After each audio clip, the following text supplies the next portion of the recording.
नमस्कार दोस्तों, आपके अपने चैनल रियल न्यूज पर आप सभी का हार्दिक स्वागत है। आज का यह वीडियो समर्पित है महान संत, समाज सुधारक, मानवता के पुजारी और समानता के सबसे बड़े संदेशवाहक संत शिरोमणि गुरु रविदास जी महाराज को। एक ऐसे महापुरुष जिन्होंने उस समय जन्म लिया जब समाज में जातिवाद, छुआछूत, भेदभाव और अंधविश्वास अपनी चरम सीमा पर थे। गुरु रविदास जी ने अपनी वाणी, अपने विचारों और अपने जीवन से यह साबित कर दिया कि इंसान की पहचान उसकी जाति से नहीं बल्कि उसके कर्म और उसके चरित्र से होती है।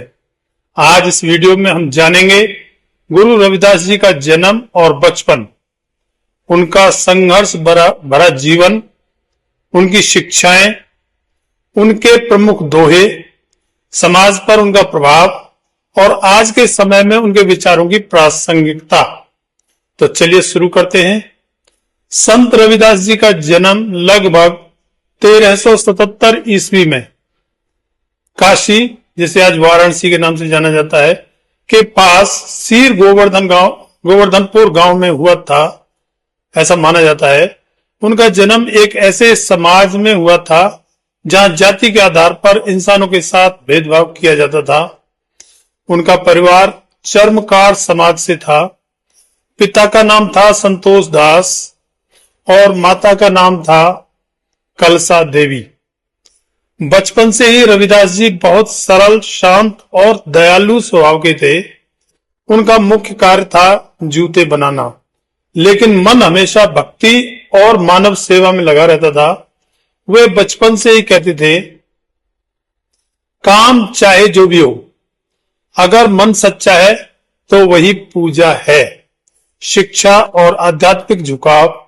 रविदास जी ने बचपन में ही यह समझ लिया था कि भगवान किसी मंदिर या मस्जिद में नहीं बल्कि हर इंसान के भीतर बसता है। वे भक्ति के साथ साथ कर्म को भी सबसे बड़ा धर्म मानते थे। उनकी सोच थी, कोई काम छोटा नहीं होता, कोई इंसान छोटा नहीं होता, ऊंच नीच भगवान ने नहीं बनाई, यह सब इंसानों की बनाई हुई कुव्यवस्था है। उस समय समाज में जाति के आधार पर भयानक भेदभाव था।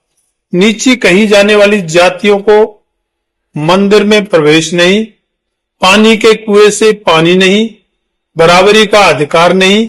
लेकिन गुरु रविदास जी ने इन सभी अन्यायों के खिलाफ अपनी वाणी से क्रांति की शुरुआत की।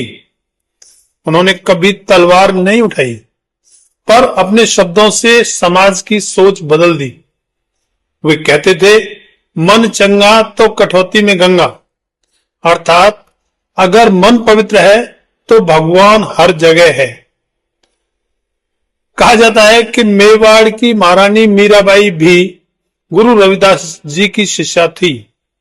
मीराबाई ने खुद कहा था, गुरु मिलिया रविदास जी दीनी ज्ञान की गुटकी। यह दिखाता है कि गुरु रविदास जी का प्रभाव सिर्फ आम लोगों तक नहीं बल्कि राजघरानों तक भी पहुंचा हुआ था। गुरु रविदास जी की शिक्षाओं का मूल आधार था समानता, मानवता, भाईचारा, ईमानदारी, कर्म का महत्व।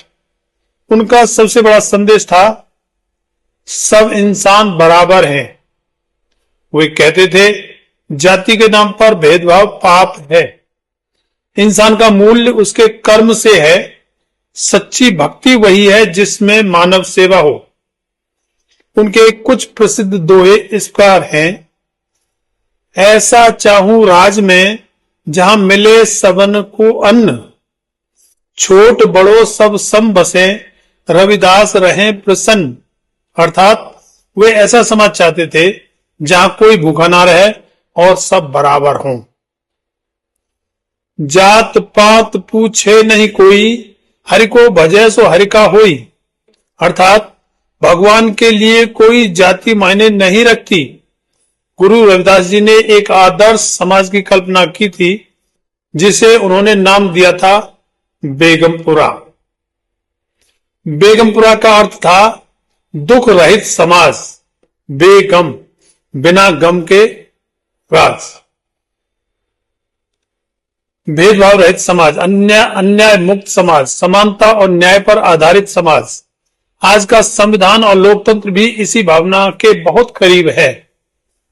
उनकी वाणी का प्रभाव भक्ति आंदोलन पर पड़ा, संत कबीर पर पड़ा, गुरु नानक देव जी पर पड़ा, सिख धर्म के गुरु ग्रंथ साहिब में भी उनकी वाणी शामिल की गई। गुरु ग्रंथ साहिब में गुरु रविदास जी के 40 से अधिक पद संकलित हैं। यह अपने आप में बहुत बड़ा सम्मान है। आज के समय में गुरु रविदास जी की प्रासंगिकता क्या है वो बात करते हैं। दोस्तों, आज भले ही समय बदल गया हो, लेकिन समाज की कई समस्याएं अब भी मौजूद हैं। जातिवाद, भेदभाव, असमानता, नफरत। ऐसे समय में गुरु रविदास जी के विचार हमें रास्ता दिखाते हैं। उनका संदेश आज भी उतना ही सच्चा है। उनका कहना था, इंसान से प्यार करो, भेदभाव मिटाओ, मानवता को अपनाओ। दोस्तों, संत गुरु रविदास जी केवल एक संत नहीं थे, बल्कि एक विचार थे। वो एक आंदोलन थे और समानता की सबसे मजबूत आवाज थे। उनका जीवन हमें सिखाता है कि सच्चाई के रास्ते पर चलो, मेहनत और ईमानदारी से जियो, हर इंसान का सम्मान करो। उनकी जयंती पर उन्हें सच्ची श्रद्धांजलि तभी होगी जब हम उनके बताए रास्ते पर चलें। अंत में गुरु रविदास जी अमर रहे। जय गुरु रविदास। धन्यवाद। जय भीम, जय गुरु रविदास।